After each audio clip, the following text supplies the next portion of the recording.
What is going on out there, peeps, man? I tell you, see this group of gentlemen right here? They should all be in jail. Every single damn one of them. I did a video talking about over in Iceland, the government took, or the people took control of the government, as well as their banks. They gave their citizens $30,000 each. And then they arrested their bankers. And then they followed up with, see, here in Iceland, we arrest our corrupt bankers. Over in the United States, they reward them with the bailout. Yeah, these bastards all should be in jail. These people are robbing the citizens of their wealth, and nothing happens to them. This prick right here, excuse me the term, this is Jamie Dimon. He still runs JP Morgan. Yeah, the same people that keep getting busted over and over and over for manipulating the gold and silver market, and nothing is done to them. So we need to start paying attention to what's happening in other countries and learn from them. We got to start taking back control of our corrupted government and then getting some right people in there and then throwing the wrong people in damn jail. And in some cases, other things should be done to them. I'm a firm believer that if you are a traitor to our country, crimes against humanity, you should be a tree ornament, dangling. So let's get talking about, I want to show, because we started talking about, I was talking to somebody about the housing market on more than one occasion. I said, no, look, trust me when I tell you, there's a bunch of things going on you should be aware of. So if you have this information and you really plan things just right, you can benefit from it. I'll show you what I'm talking about. First and foremost, you should have gold and silver. That's more inevitable now than ever before. And when you go to buy your gold and silver and you live here in the United States or in Puerto Rico, go over to our friends at Money Metals Exchange and do your purchasing there. If you're a first-time buyer and you spend more than $100, use promo code Pimpy, P-I-M-P-Y, and get a free half ounce of silver. For those of you looking for my address, there it is. And you guys know I have the alternative website, which I cannot encourage you guys to go enough because I do talk about the audits, the elections, the Rona, and I've been putting information in there that you can't put on YouTube. I'm talking about doctors who are talking and explaining to people about a lot of truth, and it's important for you to hear. You guys know, go check out our friends at Wall Street Silver. Show some love, give some support. The link for their Reddit and YouTube channel is down below in the descriptions. So we team up with them to try to spread the word and love about silver, okay? So we're going to talk about gold and the housing market. And if you strategize just right, you could come out on the other side smelling like roses. But before we do, I got this in my Twitter inbox. Sorry for the late response I said. I was like, whoa, what is this here? Yeah. Look at that bad boy. Obviously, I didn't put the person's name there because, they don't want everybody to know their business. Yeah, this is a beautiful, beautiful stack. That is a lot of silver, but also a lot of gold. They even got their fractionals. See these? Each one of these is a gram. You just chip them off. Nice stack going there. Very, very beautiful. That's what I'm talking about. Being prepared. The interesting thing is, I really admire a lot of your the stacks that you got going on. Some people have never, ever collected gold and silver before. So they go, oh, look at this. I never collected before, but bam, here's my first stack. I'm like, damn, that's what I'm talking about. Coming out swinging with the big dogs, man. That's a hell of a collection you got there. You know what I mean? So anyways, also for my future possible developer, I want to give a shout out to Chloe and Sammy. I said I would say hi on his behalf, and who knows, maybe we might have Chloe and Sammy. I'm guessing that's Chloe and Sammy's dad that might be working with us on a project that we got going on there. So shout out to Chloe and Sammy. All right, let's get into what's going on in the market super quick here. Just to fresh it. You guys seen the more unemployment numbers coming in? The number continues to climb as far as the number of people unemployed. I love when you go, oh, look, we got 1 million jobs. Yeah, Biden did a good job. They're giving you the thumbs up. We're like, no. It wasn't Biden. It had nothing to do with it. That's when the Republicans started going, screw this. We're not dealing with the Rona no more. And they opened up their economies. Of course, a lot of people went back to work. But you see, after a while, that tapers off because only so many people in the red states can go back to work. They are all doing what they can to open up the economy. But you have people in blue states who continue to file for unemployment. So eventually, the number of people that went back to work is going to be outnumbered by the number of people who are not in work, especially when the blue states are paying their people to stay home. And they swear up and down that that's not what's happening. Yes, it's exactly what's happening. This is exactly what's happening. And as I said before, you're going to get all kinds of new variants coming out, and they'll make excuse after another. Already around the world, you're looking at them now shutting down everything all over again, which is why I can't encourage you enough to go to my other website to find out why. Gold was above 1,800. It's coming back down just a smidgen there, just below. They seem to be keeping it around the $1,800 mark, as well as keeping silver around the $26 mark. But always around the same time, by 8 o'clock, boom, it starts going down. Not sure why, but very interesting. Cryptos, I don't know what to say about you guys outside of the fact that we seem to be in the accumulation stage. And what's going on with cryptos right now reminds me of what happened once we hit about August of 2020.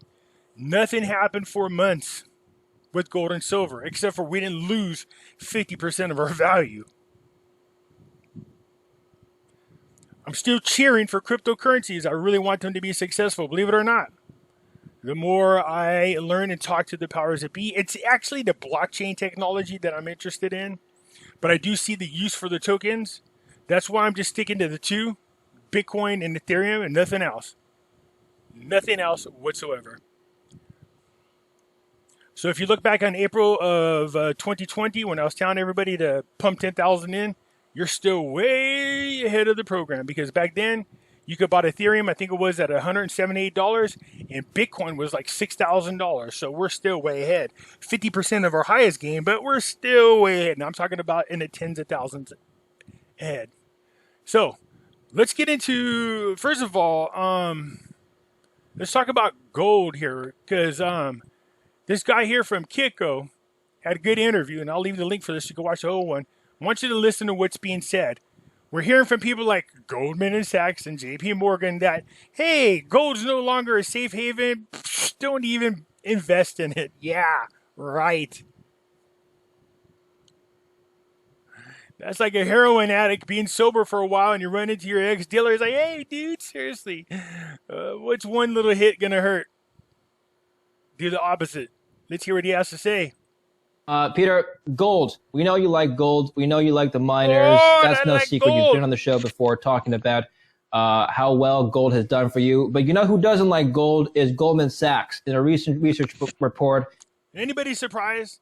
The very same evil people that keep robbing us, breaking laws, a crime syndicate that's protected by our own government, are telling us not to buy gold. But then you turn around and see that they increase their holdings big time.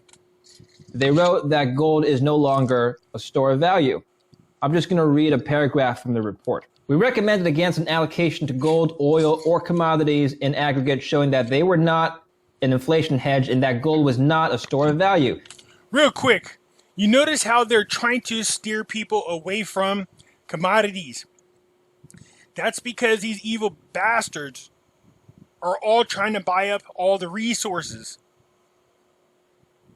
Real estate, oil, gold, silver, anything like that, they're buying it up, and they're willing to pay 20, 30, 50% higher than market value.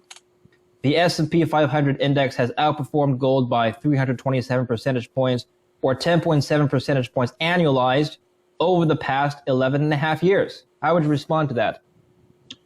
Well, I'll leave my personal opinions about Goldman Sachs in general out, and I won't. They're criminal bastards, and every one of them should go to jail. I'll just say to you, I think it's very unfair that they are picking a select period, because I can take you back to the start of this millennium and show you that gold for 20 years has greatly outperformed the S&P 500. And if you want to look at history, there has been, and even though we continue to face arguments on new products and Bitcoin and that stuff, Until proven otherwise, gold has been the best store of value over many, many years, and I don't see that changing anytime soon. Okay, I'm just going to add to that because the report goes on. I'm not going to read the whole report, but another point they highlighted, where that actually we highlighted and we covered this in an article, is that they said that since the inception of pricing data, gold has provided an annualized real return of 1%, barely outperforming inflation. Adjusting for storage and insurance costs, the estimated excess return drops to zero. So they really don't like holding gold as a form of insurance. What they do is they cherry pick the information that benefits them, that slants in their direction, and they try to use that as a way to convince you why you shouldn't buy or hold commodities. Or store of value. How would you respond to that? Do you have any response to that? Yeah. They're being unfair because until 40 years ago, gold was restricted from free trading. And so it has not had the same period of other things that they're choosing to compare it to. And to tell you the truth, I think if you would look at Goldman Sachs' actual track record on forecasting gold, you will probably find that they suffer along with what most of Wall Street suffers from. They treat gold like kryptonite. And like what kryptonite did to Superman, gold does to financial assets. So I don't expect any major financial firm to ever wrap themselves around and be a strong proponent of gold. And so it doesn't surprise me that they would try to selectively pick out a particular situation. And again, it plays into my view here that from a contrarian standpoint, gold has never really been in a better position in my 38 years from a lack of real support, while at the same time, many of the things people are choosing are way, way overvalued. So I'm not surprised at the report, and I also highly question the report, even though I'm only hearing it for the first time when you're sharing with me, David. Right. All right. We'll talk about your views on equities later on, but let's touch on gold here. What do you mean by gold is a kryptonite of financial institutions? Oh, I'm paraphrasing what you said, but what did you mean by that?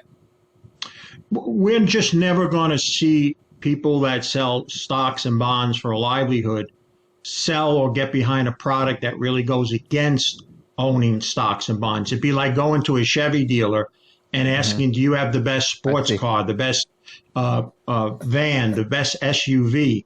Of course, they will say yes, but they don't. No one maker has all the best, but they're not going to recommend something else. So you're just not going to see the financial service community in general, which makes a living off of financial assets, talk to you about owning something in a very large way that goes against or usually performs opposite of what financial assets do. Well, you're really not going to like this next statement. I'm not purposely trying to tick you off now, Peter. I'm just a messenger. I'm going to read the next line.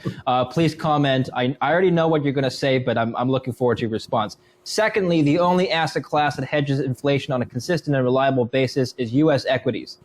The report noted that U.S. equities have outperformed inflation 100% of the time over any 19-year window. Gold outperforms inflation only about 50% of the time over a 19-year window. So owning U.S. equities, according to them, is a better long-term hedge against inflation. Is that true? I don't have statistics to argue with you, but this is how I will respond to you. Yeah. It has been my feeling that much of the financial service community, which I was once a major part of, is what I have coined the don't worry, be happy crowd. You can toss most of them off the top of the Empire State Building, and all the way down, they all say the same thing. Hey, so far, so good. Okay.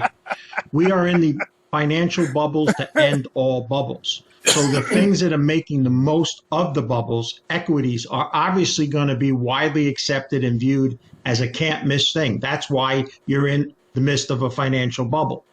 I'll just tell you this. If you took the most precious things in my life, other than my Lord and Savior, my wife and my daughter, and said, what would you take from this day on going forward over any length of period past a week or a month? Get them back alive. What's up more or down the least? General equities or gold for the next 6 months or 6 years? I would unequivocally take gold over the equities.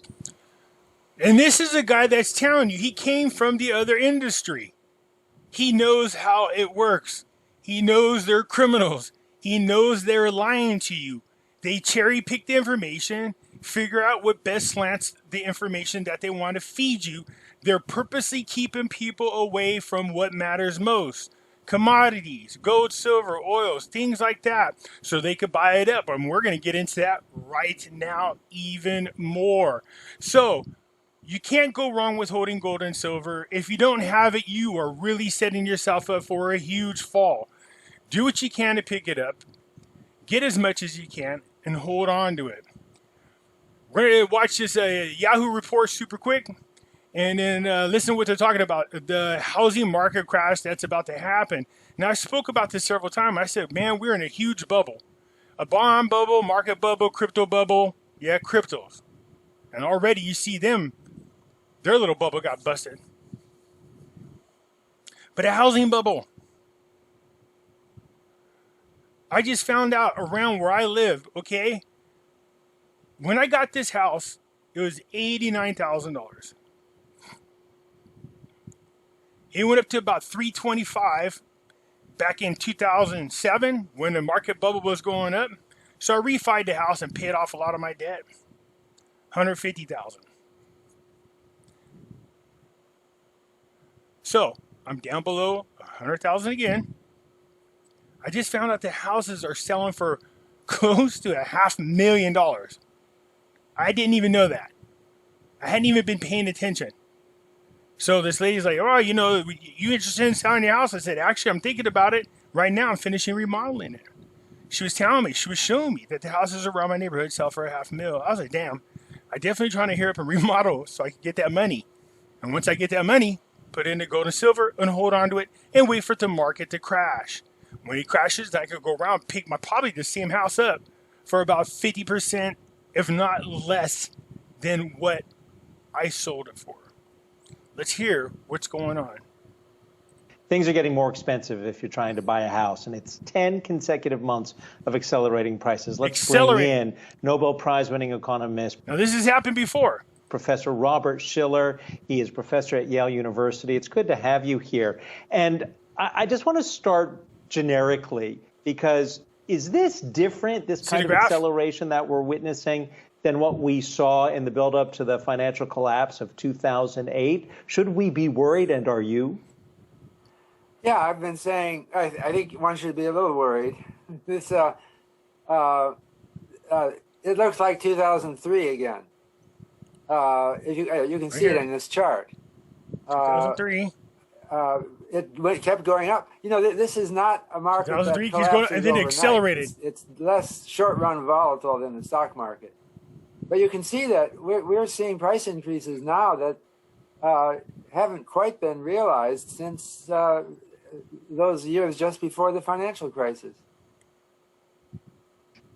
Well, and have you explained, I guess, what's going on in the housing market? Is it all because of Fed policy? Is it all because of changes that we're seeing because of COVID? I mean, what exactly do you think are the dynamics at play that are pushing us to see some of the numbers that we've been seeing over the last several months? Well, of course, the low interest rates are part of it. But I think it's also I've written a book called Narrative Economics, and I think people Blackrock's are driven big by part of it. narratives. BlackRock is a huge part of why housing markets are going up. It changes the market sentiment. Market sentiment is a good word. We've had some interesting profits that some people have made. Like we think of Bitcoin, which people thought had collapsed, and then it's back, and then it's trouble again. But these are attracting a kind of general retail crowd who is suddenly in. You can see this real quick. So the median house, the average, $353,000 for the home. That's a record price jump year over year of 17%. There's a minus 29% of available houses on the market. So people are like, Pimpy, what are you talking about? The housing market is booming. Yeah, there's a reason for it. And you should take advantage of it. So when people go, I'm thinking about buying a house, I said, look, I can't give you financial advice. This is my opinion. I would just wait. Wait. because you could pick up the house that you probably want for 40, 50, 60% less once this crash happens. Interested in they have more time on their hands, some of them, because of the coronavirus. They're thinking about repositioning themselves because of recent fears. It doesn't map one-to-one into a clean explanation why the market is doing what it is now. But I think it is some kind of irrational exuberance. People are having fun, and they will as long as prices keep going up. When we talk about housing prices, though, and I apologize I keep coming back to this, but having lived through that correction, that was only within the last 15 years. Yep. Are we going to have another one of these? Or what worries you about it? And you actually cite the fact that people don't seem to be hedging against the future price increases. Yeah, there's a certain lability of attention. We tend to pay attention to what other people are paying attention to. So in the housing market, we're paying attention to maybe the demand side. There's also the supply side. You can see that in lumber prices, for example. The builders might be building to profit from these high prices now, but it hasn't happened yet. It will happen eventually, I suppose. We created our futures market at the CME 15 years ago to help builders make more rational decisions. So our futures market is now predicting big increases over the next year or more. But it's not certain, and people have a sense of risk. I wish they used the futures market more than they have been. So it sounds like even in a year from now, if you're looking to buy a home and you're saying right now it's too crazy, it's too crowded, too many people are looking and they're going too quickly, a year from now, it doesn't sound like you think the situation is going to really improve at all. It will if you're a homeowner. I know a ton of people that sold their homes in the Bay Area in California, literally for $500,000 or $2 million or $3 million, came up into the country where we are, bought the homes that were around, $250,000, $300,000 and retired. That's what a lot of them are doing now. Once again, it drives the home values up where we are. There's a lot of momentum in the futures market. There's a little momentum in the stock market. It's talked about a lot, but it's much weaker than the momentum in the housing market. And that weaker momentum eventually carries us into a different situation. So I think that home prices are likely to be higher for another year or two, and they will bring in a supply response. And I won't keep going on this guy here, but you see that graph that showed you that there's a shortage on homes? That's because you have one group of individuals who are buying them all up. That's these people right here. About what's going on in the housing market. If you didn't hear about what Blackrock has been doing, there's currently a consortium of major institutional buyers that are coming in and buying up entire neighborhoods. And the government's allowing it. In case you haven't been paying attention, the Great Reset, what did they say? You'll own nothing, rent everything, and you'll be happy. These people are taking taxpayer dollars from the government, buying up all the assets everywhere. So they hold it and you don't. And then they will rent it to you. They'll rent it at a rate, I guarantee you, that'll barely allow you to survive. This is how they're going to slave everybody. All at once, over the price. The reason they're trying to own everything.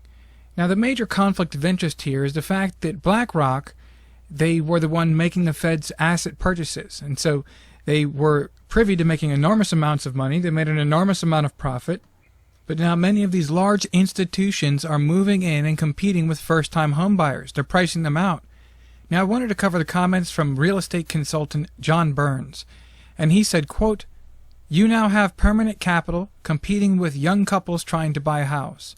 He also said he estimates that in many of the country's hottest markets, around 20% of homes sold are bought by someone who never moves in.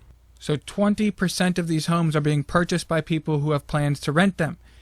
Plans to rent them, like the Great Reset. I told you, they're not moving in. You have to, why we allow this to happen. We've been hearing about this for years now, that there's no way to compete with them. If they have access to the Fed or the Treasury, and the Treasury has the ability to print unlimited amount of money, this is happening around the world, just so you're aware. As a matter of fact, BlackRock is buying assets in other countries as well. Buying entire neighborhoods at 20 to 50% above asking prices. That's the same thing that Bill Gates is doing with farmland. Yeah. And he said that that's going to make U.S. housing permanently more expensive. Now, he said he thinks home prices could climb as much as 12% this year, on top of last year's 11% gain. Now, his firm said, quote, limited housing supply, low rates, a global reach for yield, and what we're calling the institutionalization of real estate investors has set the stage for another speculative investor-driven home price bubble. He also said that this crisis sparked a race for home office space and yards. Occupancy rates reach records and rents are rising along with home prices. Rents. I don't know about you people in other states, but here in California, do you realize it's more expensive to rent than it is to pay for a mortgage? So I pay just above $1,000 a month on my house. I have people around me that rent apartments at somewhere between $1,300 to $2,200 a month. I'm like, why the hell don't you go get a house? Well, credit, down payment ability. So you see, they're getting put in this perpetual state of, being in debt, being poor, not being able to save up to even buy a home when you rent a place that costs more than a mortgage on a home. But just to show you what I'm talking about, look at this. I wanted to show you guys about BlackRock. BlackRock buying homes. Look at all these. BlackRock on Wall Street. BlackRock is buying up all the real estate. BlackRock is buying up America's homes, pricing normal buyers out of the market. BlackRock to catch robbing future homeowners. Angry at work people? No, even Ben Shapiro's talking about the BlackRock buying up all the homes. BlackRock buying homes. BlackRock buying single-family homes. Look at all of the videos telling you and warning people that this company, funded by the government, is buying up all the real estate everywhere. And it's not just here. Everywhere. And that is a major conflict of interest. And why are we allowing it? And why is the government, of course, who's behind this? Because of the Great Reset. I've been telling you. Let me show you a little bit about who BlackRock is. There's a good chance you've never heard of BlackRock. Founded in only 1988, in less than 30 years, this American financial firm would grow to become the company that owns the world, managing assets worth $6.3 trillion. The world. These are assets that belong to their clients, mainly the pension funds of ordinary people, teachers, police officers, nurses, and many more. No, but these pension funds are crashing. It's funny how they have the money to go buy up all the assets, but claim the pension funds are going to crash. And that's just the beginning. BlackRock has also developed a software platform called Aladdin to perform risk analysis for its clients. It receives sensitive data from banks, insurance companies, and other important institutions. Through Aladdin, BlackRock has insights about the management of financial assets worth another $20 trillion. BlackRock also has shares and voting rights in many of the biggest European companies, in sectors such as energy, oil and gas, transportation, food, and of course, finance. The company holds public debt in the form of bonds and has real estate interests. And still, there's more. Our Rock, you see, wears many hats. Aside from being an investor, it is also an auditor and an advisor. Governments and central banks invite a BlackRock subsidiary called BlackRock Solutions. Is it me or doesn't this sound like a conflict of interest? They're advising, plus they're a client, and they have access to sensitive information. So they control the market, and then by doing so, take advantage of it by buying up these assets. Does anybody else see this crap happening?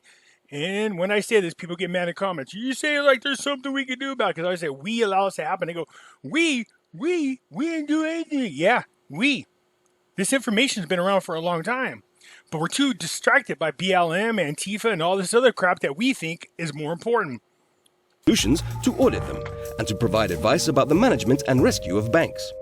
Yet at the same time, BlackRock is often a major shareholder in these same banks. Wow. In other words, the company often sits on both sides of the table. BlackRock Solutions gets privileged access to highly sensitive information that could be valuable to BlackRock itself. Does this constitute a conflict of interest? Yeah.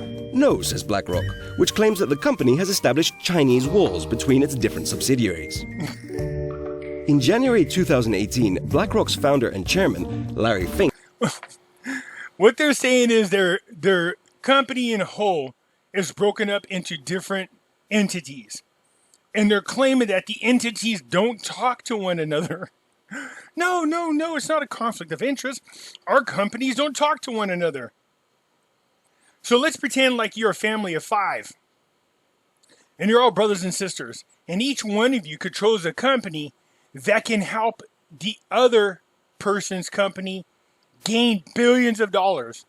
And they're claiming that you and your brothers and sisters won't talk to one another on how to take advantage of your special positions. You know damn well you're going to sit with your brothers and sisters and go, what's going on? Really? This is what you do. We'll grab it from here. You buy it. We benefit. We got the profits. Fink sent a letter to all of the CEOs of the companies BlackRock is invested in, asking them to do more than deliver financial performance and make a positive contribution to society. So BlackRock not only owns the world, it also wants to save it?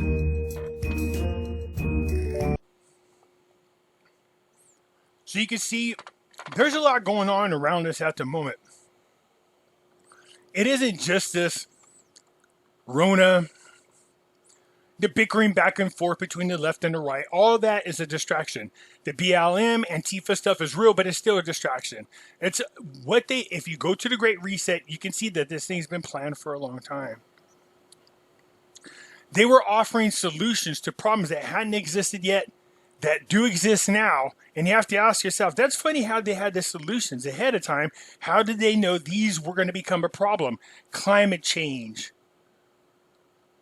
racial tensions, wage gaps, poverty.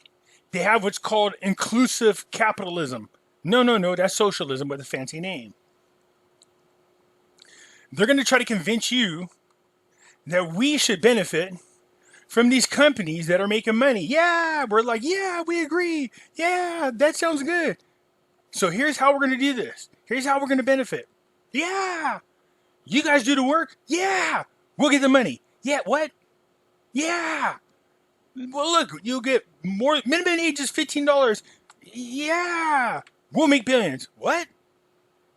We're together. We're a team. Huh? We're a team. But then we're going to rent your house to you at a stupid amount of money. Control your money so that you can't save through 100% digital. We're going to make it illegal for you to do what's called generational wealth transfer. In other words, if you're rich and you pass away, you're not allowed to give it to your family members. See, inclusiveness. Yeah. No. We need to figure out a way to stop getting distracted with all this other crap and focus on what they're doing and realize that they have what's called useful idiots. The people that get paid a ton of money, whether it's done through a Nike contract or some business contract, like these people in the NBA get tons of money to turn around and continue to push the separation and division in this country. All that is happening, and we're divided by it, and we're focusing on it and not paying attention to what the hell these people from the Great Reset are doing. And that is they're buying up everything, using tax dollars, using the fake fiat dollars that they know isn't worth anything, encouraging people to stay away from safe, real money like gold and silver and other commodities, while behind everybody's back, buying it all up. So if you look at it, housing, if you take advantage of what they're doing, if you know their game plan ahead of time, that can help you at least prepare. Now, again, I'm not a financial advisor, I'm not a lawyer, not a tax expert or anything like that. But people say, what are you doing, Pimpy? Well, I'm remodeling my house. Then I'm going to sell it. I'm almost done. I just found out my house could be worth $500,000. Once I sell it, it goes all right into gold and silver. That's not a lie. That's the truth. All my debts will be paid off. The house will be sold. Now I'll have it sitting in physical gold and silver, waiting to see what the hell happens. And when the dust settles and the bubbles pop and real estate banks want to dump the houses that they have on their books for way cheaper because they need to clear them off their books so they can turn around and figure out the difference between what they paid for them and what they got for them so that they can turn around and write it off on taxes and force the taxpayers to pay for it. The home I want in Henderson, Nevada right now, yeah, it's, I think 1.2, 1.4 right now. I offered them 750. They were like, I don't think so. And I was like, wow, I'll just wait. It's been on the market for 14 months. I'll pick it up for somewhere between 450 and 500,000 in about 2 years. Maybe even cheaper. That is a freaking Blackrock. Don't grab it up first. Anyways, you guys, that's it. I just wanted to share it with you. Something to think about. If you know what's going on, if you know the game plan, you actually could come out on the other side a lot more richer than you are on this side. That is, if Blackrock doesn't turn around and buy every single thing up. They're not in the rural areas. They're not out in the country areas. Some places they are, but they're mostly in the cities and suburban areas. So, for the most part, I just wanted to share this information because I've had many conversations about this. I will leave a link to all these videos that we're watching so you can check them out for yourself and hear what they have to say. And then just give you something to think about. I just wanted to share this with you, and I hope that helps. But when they tell you not to buy gold, that's when you buy gold, okay? That's it for now, man. Hit the thumbs up button if you're not a subscriber. Please do so, because when you do, it helps out the channel, and I surely do appreciate it. And I'll catch you later. I'm out.